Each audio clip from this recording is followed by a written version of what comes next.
right? Reverend Penelope Emmons, her nickname is Pepper, has been a summer resident of Lilydale since the 1990s. She has a Bachelor of Science degree in Education and a Master's degree in Social Work from Temple University. She is the 1991 graduate of the School of Healing and Prophecy and is a Fellowships of the Spirit minister and still offers counseling, coaching, and mediumship. Penelope has chosen a wide variety of careers. In her 20s, she taught children for 10 years, both in public school and by developing a Montessori preschool. Lovely. By age 30, she had also gone to Maine to learn design, and she built a passive solar house near Northeast Pennsylvania. She tells me she lives southwest of Northeast. In her 30s and 40s, she worked as an interior and architectural designer and contractor. She also attended fellowship and began offering classes, spiritual counseling, and readings. In her 50s and 60s, she earned another master's degree and had a counseling and coaching practice. She also taught science, knowledge, and the New Age, a sociology course with her husband, Charles F. Emmons, Charlie, at Gettysburg College. They co-authored 2 books that are in our bookstore. Guided by Spirit, A Journey into the Mind of the Medium, and the second book, Science and Spirit, Exploring the Limits of Consciousness. They have taught classes at Lilydale and around the country. Penelope has developed a passion for painting since retirement and lives in Atlanta, Georgia, near her family during the winter, and in Lilydale for 5 months each year. It is our distinct pleasure to welcome our speaker, Reverend Penelope Emmons.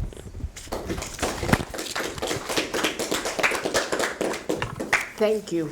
Her name is Irene, like my grandmother, and one of my favorite aunts. So that's a name I can remember. So you've had the topic, but I'm the second one to speak about inner alchemy. You talked about gold led into gold and all. I'm going to go a direction that says inner alchemy for me. Can you hear me? Yeah. Yes. Inner alchemy for me isn't much about changing as it is recognizing the transformation from one state to another and moving from forgetfulness to awareness. Now, the month of July here on Zoom, I took a class for 2 hours every Wednesday on a book called Being Aware of Being Aware. It's a short book. It's written by Rupert Spira, but if you remember that and put the name in, you might even be able to bring up a copy of it on your computer. So, as I think of inner alchemy, the first place my mind goes is the fact that, so we were all one with Spirit. We're as much Spirit now as we'll ever be. But we come into this bodysuit and we come into a world of dualism. There's parents and children. There's us and them. There's all kind. There's good and bad. There's dualism.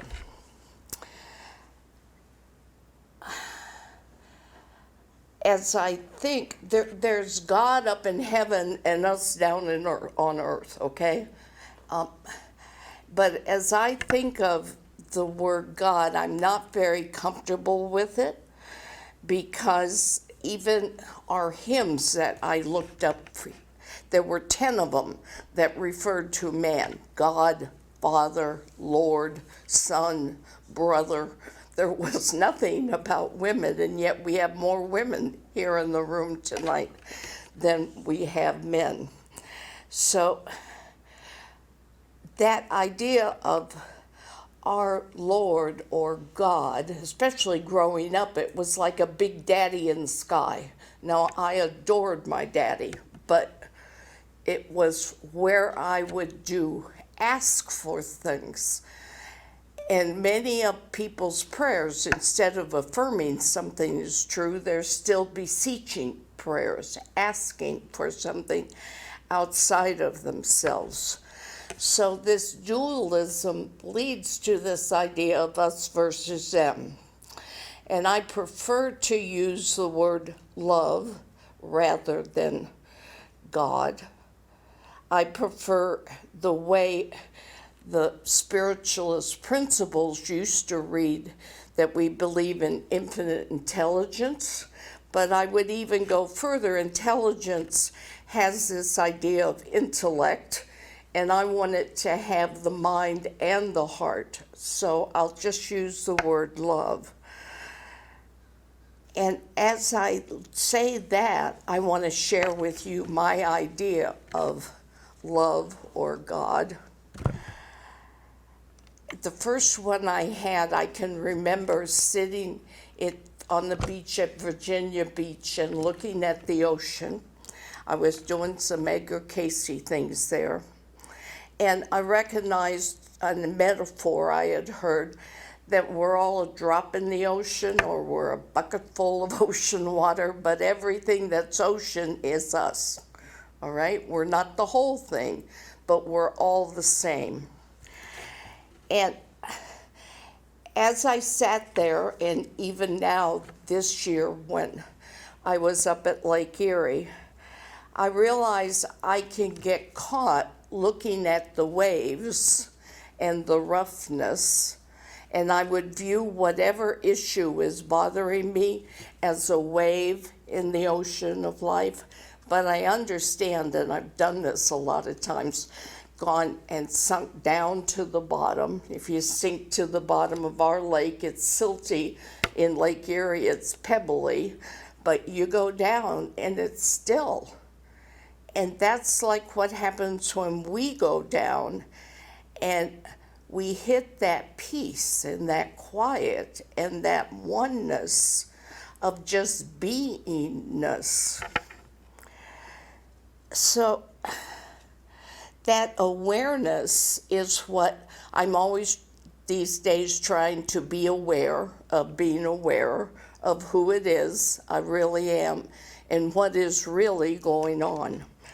Now, the Dalai Lama talks about happiness, saying the only thing you can take with you when you leave this body is the state of consciousness you have at the moment you leave, which would be happy. And that, he says, is what's going to determine when you come again, what kind of creature you become, what kind of person, what kind of circumstances.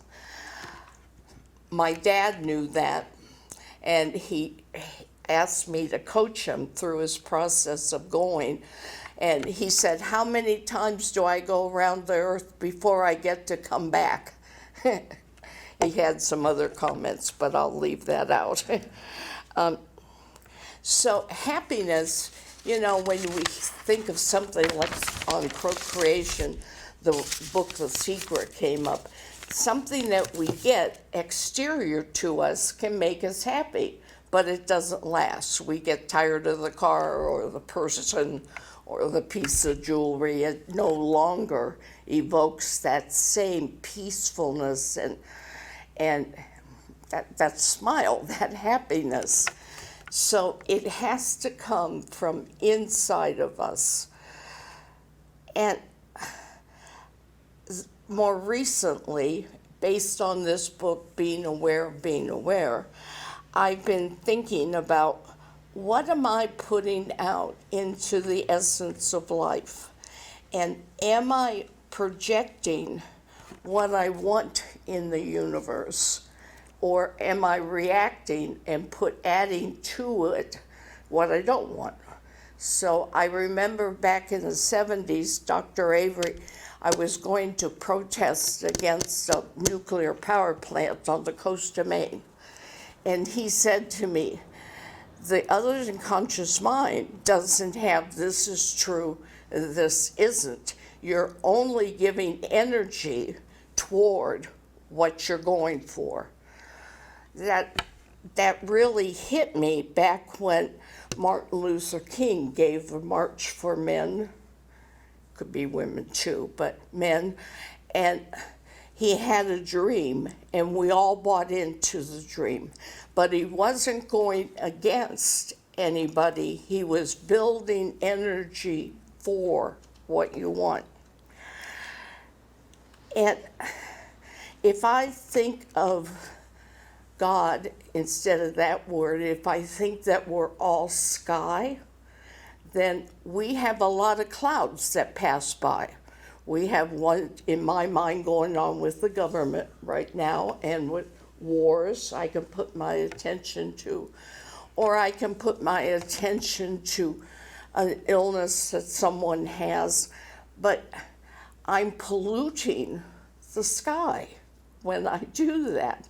It's like I'm adding what I don't want to what it is we all are, which is all good and love and peace and kindness and compassion and all those other words you could describe it as.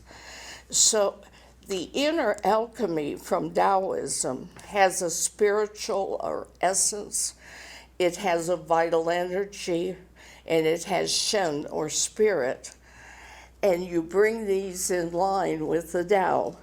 And as one practices through things like meditation and visualization, we get an awareness within our body and within our consciousness, not that they're separate, we're not dualism. We get this sense of all oneness. And I'm not quite closing, but I'm trying to be shorter. How do you do this?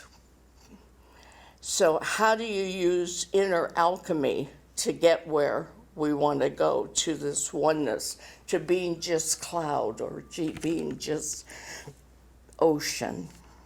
Well, the first way is meditation. Now that's a practice. We don't have to do it to get there. But once we've meditated, we know how to have a quiet mind and a peaceful mind instead of a monkey mind. And so this quiet mind goes into equanimity and stillness.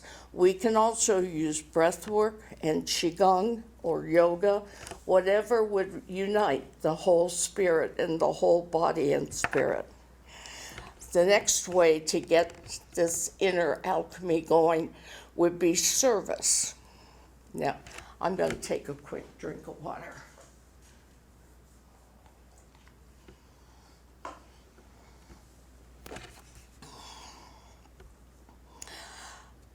When I was talking to someone today, and they were fearful and perhaps angry. And what was obvious to me, it wasn't that they had a negative emotion, it was that their values were violated.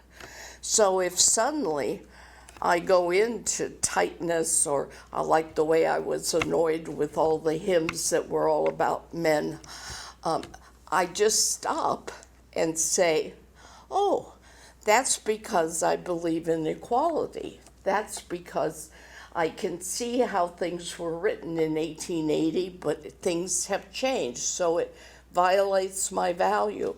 And so that kind of feeling can very quickly make me switch over to how I want to feel. Mother Teresa would say, you can't maybe do great things, but you can do small things with great love. And alchemy is an awareness that brings even judgment and grief into the light. It shows us there's really no change between the lead and the gold. It's showing us how all is really one. I mentioned service. Well, Charlie went there was an election happening. He was able to walk and walk and walk, trying to get people to vote. And I recently, when I was bothered by some of the famine I read about in Gaza, was able to donate some money, small things, but it kept me in line with my values of kindness, or what Jesus had said about feed each other. All right, so we had meditation, we had service. The next one is to be creative. There's a lot of ways to be creative, but it basically means shaping raw materials into some form of beauty, because beauty heals shame. And so for me, it's painting. I did it for 3 hours today after my guests left. I enjoyed them, but I enjoyed all that turquoise paint just as much. And the last fourth thing is relationships as alchemy. I will start with a personal story. Back in 1985, I went through a process, and I was told to do mirror work at the end of a month. And the words I was to say every day for 3 months was, "I love you, my friend. Thank you for being who you are. Thank you for growing up." Well, the first month I looked at the mirror, but I didn't really look in my eyes. The next month, I was able to look in my eyes at the mirror like I could look at yours. But I had yes buts. I felt all these things that weren't, "I love you, thank you for being who you are." I saw faults. But by the third month, by the time I got to 80 days or so, I could literally look in the mirror and look at my eyes and be tickled and go, "I love you, my friend. Thank you for being who you are." And it took me a lot of practice, but I've got there, and I've held on to it since the 80s. So everybody is our mirror, and we sometimes will project things inside of ourselves. We wouldn't know them if they weren't somewhere in us or in our other than conscious. Carl Jung would talk about the projections we do that we're not aware of. We want to see that other person as a mirror and dissolve our projection of where we label them, look at it ourselves, and then clear the sky. That was just a cloud. Let it arise and be blown away. So I guess as I close, I think that what I liked about presenting this talk was recognizing the ever-present clarity that underlies every single experience. It's all good. Thank you.